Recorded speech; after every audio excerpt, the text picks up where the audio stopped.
Ces prévisions de printemps de l'OFCE se déroulent dans un climat particulièrement complexe, avec bien sûr l'incertitude internationale liée au Brexit, mais liée aussi à la dynamique italienne, et par ailleurs les questions issues de la sortie du grand débat national et d'éventuelles nouvelles propositions mises dans le débat par le président Emmanuel Macron. De ce fait, ces prévisions d'avril 2019 donne une base globale d'une dynamique de l'économie française qui se porte relativement bien dans un environnement dégradé, avec un taux de croissance de 1,5 pour l'année 2019. La croissance française va être soutenue en 2019 par les mesures socio-fiscales et notamment les mesures d'urgence. Il faut savoir qu'il y a à peu près 12 milliards globalement qui vont être distribués aux ménages en 2019. Et donc on va avoir une forte augmentation du pouvoir d'achat. C'est à peu près 850 € d'augmentation par ménage, dont la moitié sont liées aux mesures budgétaires. Et donc ça va soutenir la consommation sur 2019. L'investissement va rester robuste, et notamment parce qu'on voit que la rentabilité du capital est élevée, qu'il y a des taux d'épargne des entreprises qui sont élevés.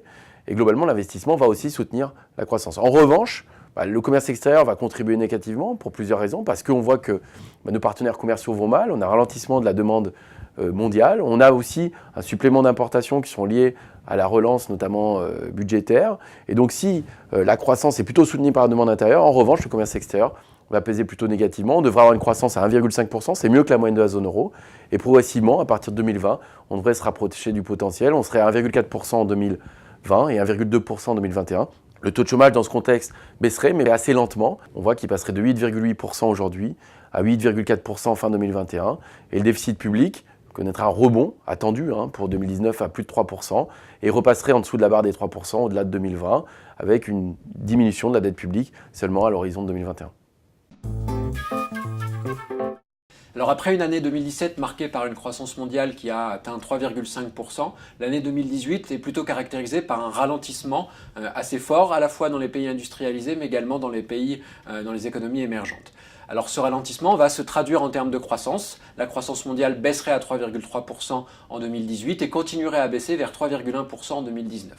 Alors ce ralentissement, il s'explique par plusieurs facteurs, notamment les tensions commerciales qu'il y a eu au cours de l'année 2018 entre les États-Unis et la Chine, le ralentissement aussi de l'économie chinoise qui a un impact sur la demande mondiale et donc sur les importations mondiales, mais également d'autres facteurs plus spécifiques au pays. Ces facteurs vont se matérialiser par effectivement un ralentissement de la croissance. Ce ralentissement serait pour autant relativement modéré parce qu'il va y avoir un soutien à la croissance et un soutien à la demande, notamment par des politiques budgétaires plutôt expansionnistes. C'est le cas aux États-Unis depuis l'élection de Trump et l'ensemble de réformes fiscales qui ont abouti à une expansion budgétaire en 2018 et en 2019.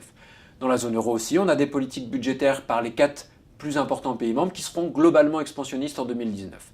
D'accord ? Donc cette situation va permettre un peu d'amortir le choc de commerce mondial et va permettre un peu de contrôler ce ralentissement de la croissance. Alors, bien sûr, cette situation n'en demeure pas moins soumise à un certain nombre d'aléas qui peuvent être à la hausse, mais aussi d'aléas qui peuvent être à la baisse. Si on voit qu'il y a un ensemble de discussions qui sont engagées entre les États-Unis et la Chine, pour autant, la guerre commerciale n'est pas totalement terminée. Il y a également des incertitudes sur l'évolution des bourses. Et ensuite, dans l'Union européenne, potentiellement, il y a aussi la situation du Brexit qui n'est toujours pas résolue et qui pourrait aussi peser non seulement sur les relations entre l'Union européenne et le Royaume-Uni, mais également sur la croissance du Royaume-Uni et des pays européens. Pour cette prévision, nous avons fait une évaluation de quelle peut être la réaction des ménages face au choc budgétaire de 12 milliards qui va venir alimenter leur pouvoir d'achat. Si on se base sur le comportement moyen des ménages, on peut s'attendre à une hausse de la consommation des ménages de 0,4 points de PIB qui serait essentiellement alimentée par la production nationale à hauteur de 70%, compte tenu de la structure du panier des biens traditionnellement consommés par les ménages. Ce résultat est robuste même lorsqu'on tient compte de leur déclaration de changement de panier de biens suite à la hausse de leurs revenus. Alors le no deal a été évité de justesse le 11 avril dernier, mais pour l'instant les effets du Brexit sont bien présents dans l'économie britannique. Les symptômes du Brexit se sont caractérisés par une dépréciation de la livre sterling et une augmentation de l'incertitude. Cette dépréciation de la livre sterling a fortement pesé sur le pouvoir d'achat des ménages, mais qui ont continué de consommer au détriment de leur épargne, et leur taux d'épargne est retombé à 4,8% du revenu disponible à la fin de l'année. De la même manière, l'incertitude a énormément pesé sur les entreprises. On a vu vraiment énormément d'attentisme de leur part. Elles ont beaucoup moins investi cette année. L'investissement s'est replié de 2,6% à la fin de l'année. À l'heure actuelle, les différentes évaluations du hard Brexit montrent un effet très négatif sur le Royaume-Uni. En revanche, il serait tout de même mesuré sur l'économie mondiale, européenne et française. Sciences Po.